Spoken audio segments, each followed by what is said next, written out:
Nationwide, a member of the KBP. Radyo natin nationwide. Anya na ang programa sa radyo nga muhatod kaninyo og eksaktong serbisyo. Serbisyong totoo para sa tunay na pagbabago with Governor Gerard Roger Espina. Ang programang sa katawhan mo serbisyo. Serbisyong totoo para sa tunay na pagbabago with Governor Gerard Roger Espina. Kauban sila si George Manco, Jean Sanjorjo o Elizabeth Sana. Serbisyong totoo para sa tunay na pagbabago with Governor Gerard Roger Espina. Matag Huwebes alas 11 hangtod sa alas 11:30 sa buntag, dinhi lamang sa Radyo Natin FM.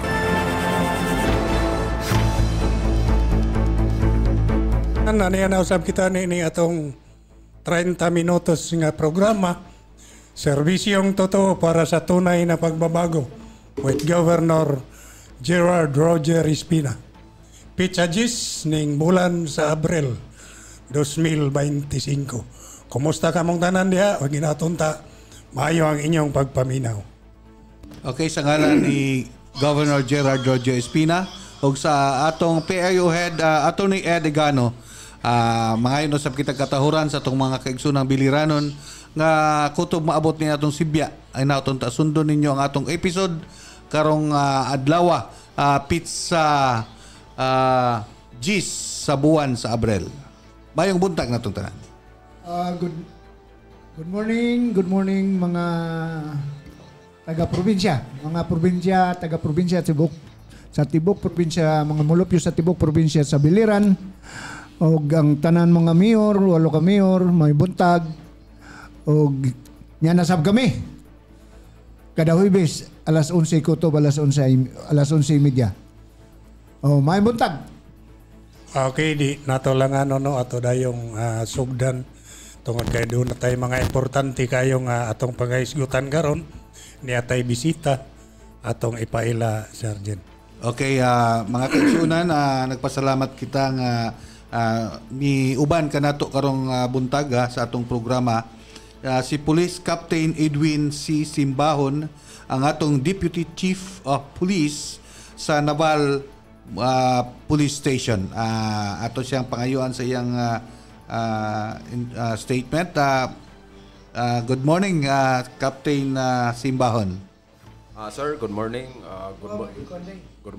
Mayong buntag po sa tanang tigpamati sa kini nga estasyon. Ako si Police Captain Edwin Simbahon, ang Deputy Chief of Police sa Naval Police Station. Okay, sir, daghang kay salamat, no. Ato lang iklaro din sa atong mga kaigsunan, sa atong mga tigpaminaw din sa labi na din sa lungsod sa Naval ug sa Tibok probinsya sa Biliran. Di na magina nato ikalilong, di na po nato kapungan doon at iabot ang atong pinili ay. So naana karon ang atong mga kandidato, nagsige na sila og suroy-suroy agi og kampanya sa ilang mga kandidatura. So unsa man sa before pa sa campaign period, wala pa mo abot ang campaign period, sir, doon na batay unsay mga preparasyon nato aghimo para diini nga mga kalihukan. Sir, sa layo pang eleksyon, daghan ng mga klase-klase mga preparasyon nga gipahimo ang atong kapulisan. Labot lang sa mga usual nga mga crime prevention nga among gihimo. So sa diyang tiabot ng eleksyon, gidugangan pa o or gipataas pa ang gipa-implement ka mga crime prevention sa atong kapulisan sa Naval. Okay. Sa atong natanawan na Captain Simbahon, nag-conduct mo og mga murag checkpoints for what purpose Captain Simbahon? Kanang checkpoints, sir, usually naagod tayo checkpoint even wala pa eleksyon. So karon nga nanatay incoming election, so medyo gi-intense tapos na siya mga gidaghan nga schedule sa atong checkpoint.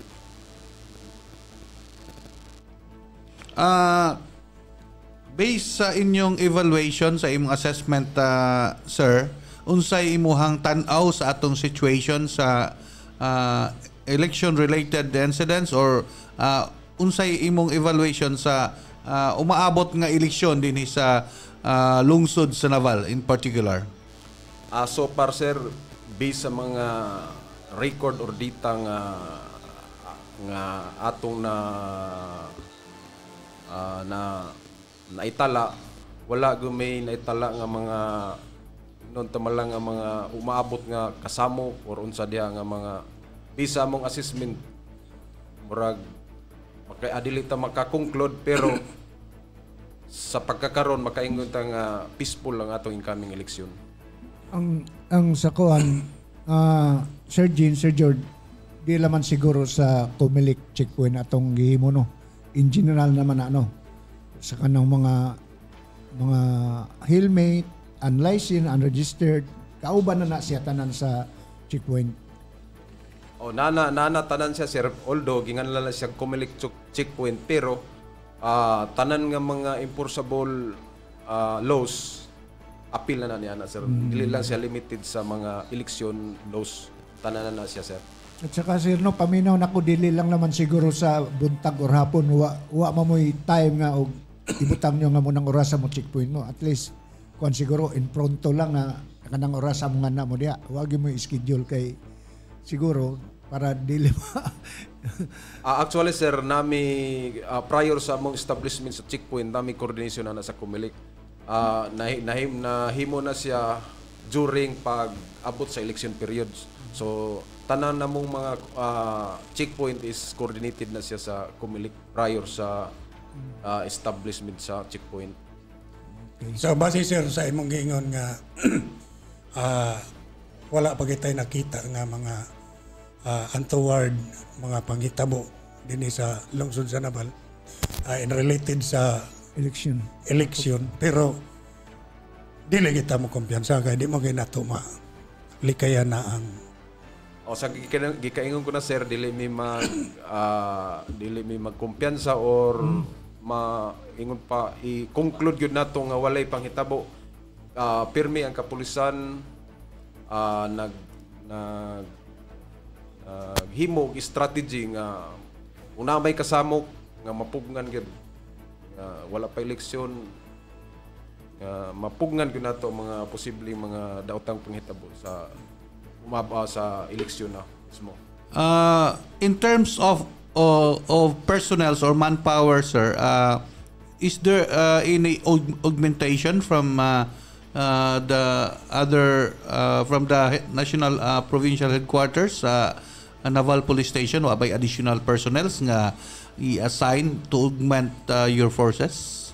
Actually, sir, ongoing karon ang harmonization sa among detailed security plan, including nandiha ang mga posting sa atong PNP personnel sa mga polling center.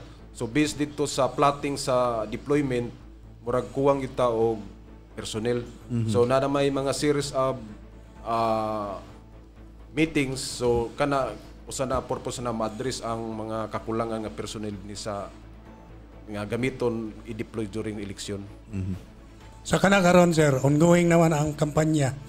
Sa matag di man nato kakuanan atong mga kandidato mo adto og mga buro barangay na may mga pulis nga naagyo diha sa barangay panahon sa campaign rally. Sir, apart sa trabaho sa police, sir, is police visibility. Naagay permitting policers og ini engagement bisag dili sa kandidato, sir, basta naay pagtipon-tipon sa mga tao na jay police, sir. I see. Sa akong natanawan, Sir George, aside from election, murag gihugtan na sad nila ang kampanya against illegal drugs. Di ba, sir? Murag daghan ng mga apprehensions so far sa inyohang gipost sa inyohang page. Unsa may inyong mga kalihukan about niini, sir? Actually sir, bisag unsang panahon, bisag dili election period, continue among mga monitoring diri sa mga illegal drug activities. Kung maka-build up me, so mag-conduct may operation kung during sa mong build up nga kuha na siya, kumbaga positive among build up, so mag-conduct kami operation. I see. So in connection sa karon sir, tiabot ang atong kaning Holy Week. Unsa may mga preparasyon nato labi na kay modaghan ang tao diha sa sementeryo niya sa atong mga unsa may mga preparasyon, unsa may inyong gipangandam ani bahin ani nga kalihukan. Actually sir, nami ingon nga strategy sa kanang sumbak. So diha dili bisan na may inana pa nga mga activities, continuous gihapon ang among effort sa crime prevention, gidugnan lang or mas gi-enhance na mo tungod ana nga another celebration nga karon nga tiabot nga Holy Week. I see. So doon nato gitawag sa nag Operation Undas. I don't know o gipa na pagdagyapon karon gipa sumbak. Mao na sumbak. So I see. So diha sir kanang sumbak nakapaloob diha nga natay mga police information desk sa mga prospective nga lugar nga naay mga merging sa mga tao. Parta siya sir sa ipa-enhance nga police visibility sa gi-implement sa atong kapulisan sa Naval. I see. In terms of implementation sa atong mga local ordinance, Sir George, I think nga unsa inyong mga gibuhat karon in terms of implementation sa atong mga local ordinances like kanang sa tambutso bitaw sana muffler kanang uguban pang mga ordinances nga gipatuman sa atong local government unit of Nabal. Sir, kung mapansin nato sir, natay tulo ka post din sa Nabal sa Atipulo, sa Karay-Karay ug sa Kalumpang. So diha makita nato sir unsa ka kakusog nga gi-implement nato ang municipal ordinance din sa Nabal, kay makita nato nga halos adlaw-adlaw manikit na ang mga naka-duty diha nga pulis. Ug labot lang niya na sir ang uban natong personnel nga nag-conduct og visibility sa proper sa Nabal, at the same time nag-enforce po sila og mga municipal ordinances sulod sa lungsod sa Nabal. So ato naging makita dinhi sa lungsod sa Nabal kay base sa imong ingon sir, do natay tulo ang mga kanang mga entrance kanang mga agianan gyud sa atong mga motorista na naging mga pulis. So wala gay rason ang atong mga labi na ang atong mga motorista kaning dili sulot og helmet. Abi gyud siguro ang helmet pagsabot sa atong mga motorista paglikay la sa dakop. Pero at angay natong masayran ang kanang ordinansa pagpasulot gyud og helmet dili lang na gitagan na para sa dakop kundi para na sa safeguard, para sa safety sa ato nga mga motorista. Mo nay angay masayran ba sa mga tao. Unya dili na punta angay madlock sa karon nga panahon kay bisan pag-asa karon mura makita nato na nagi pulis nga bisan sa mga kakarsadahan nato nanay mga pulis nga gi-pan-deploy nga magbantay gyud sa atong mga kaigsunan. Visible gyud. So mo nang pulis ligtas unsa na nang sa tagline nato? Ligtas sumbak. Ligtas sumbak. So makita nato mga kaigsunan, we are also congratulating sa atong Naval Police Station kay atong natan-awan din sa atong lungsod sa Naval, isip usa ka sentro nga lungsod tungod hapsay ang malinawon ang atong even sa downtown area, sa business area ug sa tibuok lungsod sa Naval malinawon, and tungod sad ni sa pag-implement sa maayo nga mga implementation sa mga peace and order strategies, peace and order nga mga lakang sa atong mga kapulisan sa lungsod sa Naval. So far Sir Jin, muraman gyud og peaceful. Ma-foresight man nato nga this coming election kay na gidugangan mo pong ang mga balaod sa Comelec kanang pagdaot-daot mga kon nga nagidugangan nila ang mga rules and regulations sa Comelec regarding campaign period. Yes, so nga ako lang sad gipasabot nga ang atong situation sa atong lungsod sa Naval at tungod sa maayong pag-implement, maayong pagtrabaho sa atong mga kapulisan, generally ma-assess na to nga peaceful good ang tibok lungsod sa Naval, and we are congratulating sa atong Naval Police Station for this. So dili man po siguro na nato makuano sa atong mga kaigsunan tungod kay kung pulis la po ang atong saligan sa gingayon ganina ni sir, kuwang pagid sila kung sa ratio sa tao kung atong mo'y atong basihan 500 siguro kada usa nga pulis Noon. 500 pilay. Yes sir, ang ratio karon sa supposed to be nga ratio sa police to population is 1:500. 500. So dili na nato no ma-achieve, dili na makaya sa mga pulis kung walay kooperasyon. Yes. Walay. So makita po nato nga ang atong mga kaigsunan dinhi sa Naval hinauna mga pasaway panagsa pero makaya ra. Mostly disiplinado. Disiplinado gid atong mga kaigsunan. Ay mga pipila yung mostly sa magpasaway ka ng mga kabataan una na to kay murag mga isog pa kay mga dugo.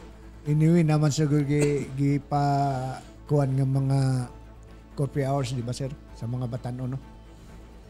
So far sir karon bisan man na ingnon ta na busy ang mga kapulisan sa pagpreparar sa tiabot ng eleksyon, pero wa gyapon na namo gi-disregard ka nga ordinansa din sa Naval sir kanang korpyo kay labi na makita namo nga murag naay potensyal nga magkamay-adan krimen involving sa mga minor, so diha dayon implement namo ang korpyo para maprevent nato ang crime. Kay focus man gyud Mr. sa crime prevention. Kung makita nato karon sa Naval sir, very minimal kayo ang atong crime volume tungod na sa resulta sa nga gipaigting natong crime prevention.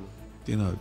Usahay kaning atong mga kapulisan mahago sad gyud in taon ning kaso kung naay mag-away, taogon ning abot dito adi ay makahinaya ko kadto mingon usahay ang asawa ireklamo ang banay kabot dito mingon dili na kuno. Murag kuno usahay ba atong mga kigsunan. Dili pa hugot gyud lang Dili desisyon. Kay aton tawa mas daghan pa gani ang kuan dito sa National Capital Region kanang mga road rage, away sa kalsada. Bida na ultimong away lang pusilon ka na. Ano ba? Murag diwa na din sa to. Mga kuwala ni nga. Mamatay mga pusil po. So atong tagaan atong bisita pag kanang unsa imong ikaawhag sa publiko in relation sa inyong mga gi-implement nga mga programa sa Naval Police Station aron sad sila aware sila and aron sad sila makahibaw unsay mga gihimo karon sa atong mga kapulisan aron di magkuan sila disiplina sila sa ilahang mga lihok sir. Sir, ako lang grab ning opportunity pag-inform sa atong katawhan ni sa Naval nga ang atong kapulisan mo na pinaka trabaho na mo kanang crime prevention ngani ako ning gisulti sa pag-atin mo mga barangay assembly nga ang crime prevention is not the tawag gani dili lang trabaho sa pulis kundi trabaho natong tanan. So mas og atong tan-awon mas dako mo kay katabang sa crime prevention kay naagod sila sa area. So ato ni ikasumpay sa karong maabot nga eleksyon diha gihapon dako gihapon sila ikatabang nga maatin natong atong hinyap nga peaceful, fair o kaning honest election. Dako gyapon sila og ikatabang maatin tanan nga kwan. So atong kwanon kining tanan makabuti nato sa atong pagtinabangay. Yes, cooperation.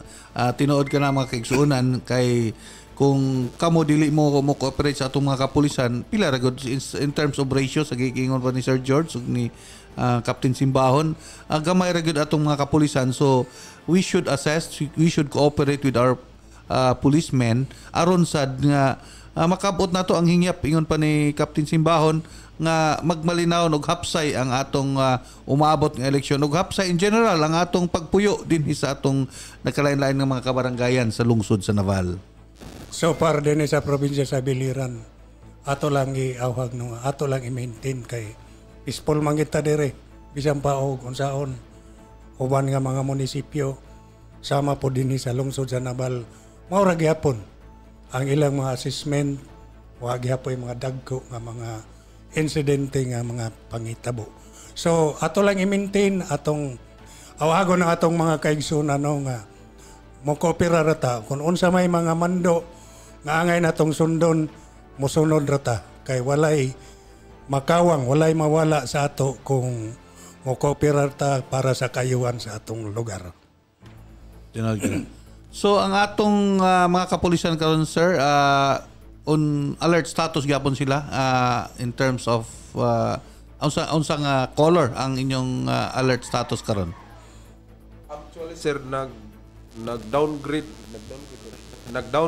bag-o lang mi nag-heighten alert murag karon nag-downgrade na siya to di lang ko kayo ka. So sa una red alert gyud to no, heighten alert last not actually sir sa pinaka highest alert level pero natoy murag heighten alert ilang kayo gyud mo panser og ganang kon gyud dili ko kayo ka lisod mo pero as of now sir ni downgrade ni ang among alert level siguro pag dol na ang eleksyon siguro mobalik na sa ni og taas sir. So at least nga atong mga kapulisan mga kaigsuonan na ready sila permi pagresponde unsay mga untoward incidents, unsay mga dili maayong mga panghitabo, ilagyong ibuhis ang ilang mga kinabuhi para lang sa atong mga kaigsunan para sa publiko. So makasure ta ang atong mga kaigsunan no nga panahon sa eleksyon peaceful gyud. So atong giawhag ang atong mga kaigsunan labi na tong mga botante paggamit gyud sa inyong sagradong boto karong umabot Mayo 12 kay wala tay angay kadlukan kay ang usa ninyo kabuto usa na naapo diha nagikan ang gamay ninyo o gamay nato nga maayong kaugmaon sa atong lugar. By the way sir, atong kay dunay mga atong kaigsunan nga gustong mo report sa mga illegal activities, mga illegal nga mga kanang tao nga naa sa ilang mga lugar. Unsay mo ka-advise nila sir kay ang uban mahadlok man kung naamoy hotline or kanang dili expose ilang identity aron ato sa maawag kay ang uban daghang gusto nga mo tips ug mga kanang mga information to number. Actually sir, mo ni pirmi na ko gibalik-balik sa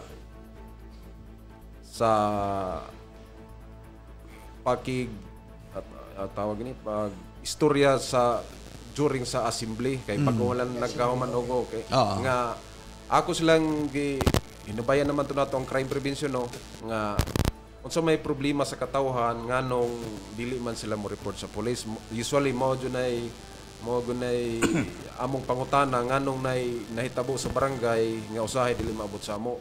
Ang kasagaran to bag-ana madlok sila mo report kay kuno basin sila mo oy dumtan ug unsa diha. So mo to ako silang gipasabot nga ang pulis bisag unsa nga impormasyon nga inyong ihatag sa amo na siyang tagaan og pinaka highest level nga secrecy.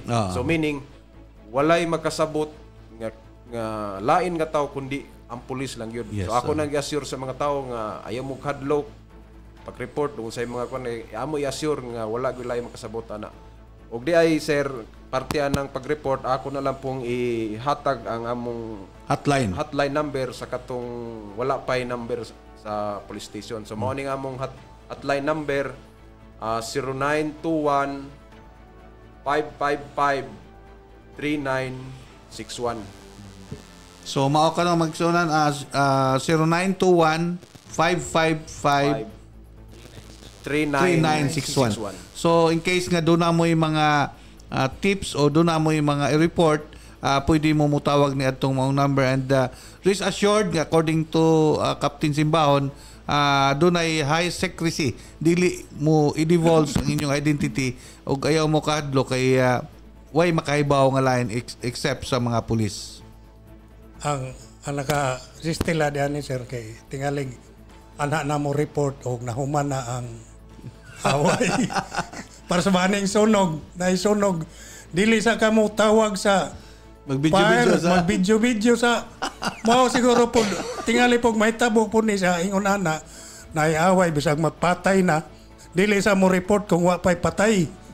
So para malikayan nato na siguro ang atong mga kapulisan ang ato na hatag na hotline dugay ra man na agi plaster na bisag asa nga mga barangay naanay mga hotline sa pulis. So at least inyong tawagan na yun para ma-prevent nato nga wa pay mga dako nga pangitabo kay lisod nang ato sa pagtinan-ahon nga anak na ta mo report og nanay mga itabo na.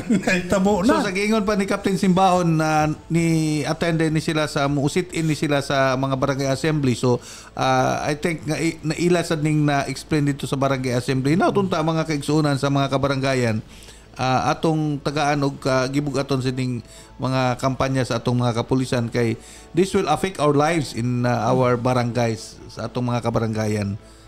Ya maro man mo ingon ra ba dayon kanang pulis bantay man sa kalinaw kay human na mao na pag-abot sa mga pulis mao pod an sa bombero pangadto kuno sa bombero wa na og na tanan kay depende man dili pa man mo tawag lagi kay layo pa magtilan-aw i-video ra man ang ang time frame sa pagtawag usahay kanang kuan na unya ang pulis kay di man sad basta-basta sad mo kuan kay mag-schedule ang sakyanan asa dapita ang mo respond naasa na yung sistema sila.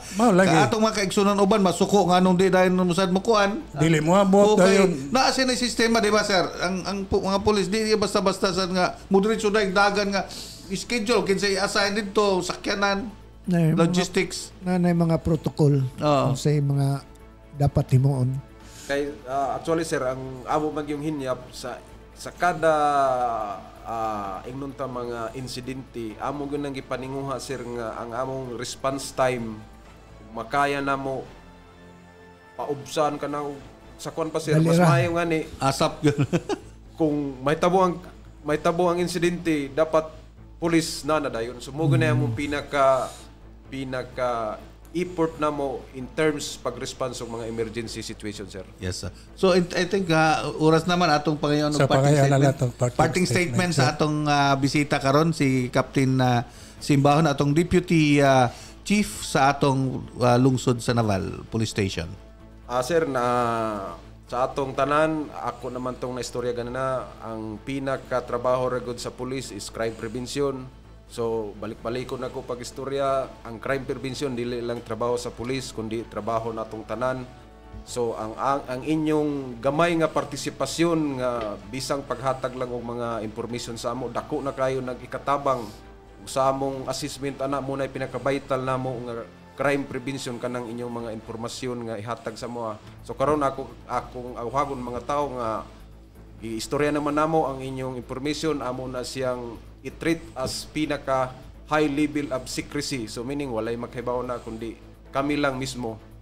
So usbon ako kana lang party nga ikatabang nyo sa amo kanang informasyon nga mudangat sa among istasyon. So daghang salamat Chef sa imong daghang salamat og moto ang atong nadungog ang atong Deputy Chief of Police sa munisipyo sa lungsod sa Naval Police Station, si Sir Police Captain Simbahon.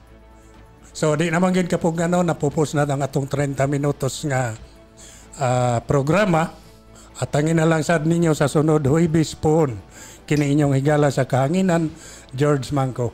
Sa ngalan ni Governor Gerard Roger Espina ug sa atong PIO head Attorney Ed Igano, kini yung alaga Jane Sanuro manamilit kaninyo hantod sa sunod di kayon sa magyapong takna ug istasyon na mayong buntag kanatong tanan.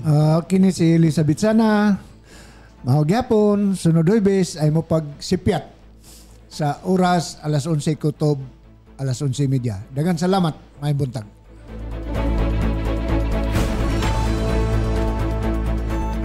Anya na ang programa sa radyo nga muhatod kaninyo og eksaktong serbisyo.